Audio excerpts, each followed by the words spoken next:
Magandang umaga. Ipinagpapatuloy ngayon ang paghahanap kay Interior and Local Government Secretary Jesse Robredo sa plane crash site sa dagat sakop ng Ibingay, Masbate City.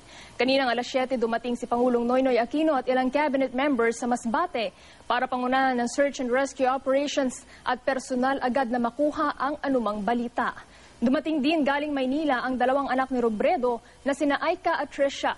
Bukod sa DILG Secretary, pinaghahanap din ang pilotong si Captain Jessup Bahinting at ang co-pilot nito na Nepalese flight student. Sa nakalipas na magdamag, na-recover ang fuel tank at ilang pira-pirasong bahagi ng 6-seater Piper Seneca. Sa Twitter account ni DOTC Secretary Marojas, isang pinaniniwalaang bahagi ng right wing ng eroplano ang nakuha.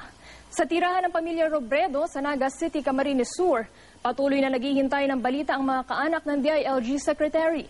Kagabi nagtipon-tipon naman ang mga kaanak at kaibigan ni Robredo sa Lasal Green Hills para sama-samang ipagdasal ang kaligtasan nito. Hanggat di nahahanap si Robredo, magpapatuloy umano ang prayer vigil ng pamilya mamaya. Dakong alas 4:30 kahapon ng hapon nang mapaulat ang plane crash. Mag-emergency landing sana ang eroplano ni Robredo sa Masbate Airport, pero nag-crash na ito, may 500 metro ang layo sa paliparan. Nailigtas sa mga mangingisda ang sugatang aide ni Robredo na si Police Senior Inspector June Abrasado. Sa videong kuha ni News Cooper Roland Garceron, ito ang huling kuha kay Robredo sa pagbisita niya sa Cebu City kahapon. Si Robredo ang naging kinatawa ni Pangulong Aquino sa First National Summit ng Criminal Investigation Detection Group Community Investigative Support.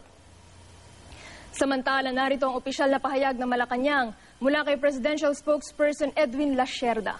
And we quote, "As search and rescue efforts for Secretary Jesse Robredo and party continue, we ask the Filipino people to join the President and the Cabinet in his prayer for his successful rescue. We ask that the efforts be allowed to continue unimpeded and without speculation on the part of the public. We must remain focused on the task to find Secretary Robredo and his companions and to bring them to safety." End of quote.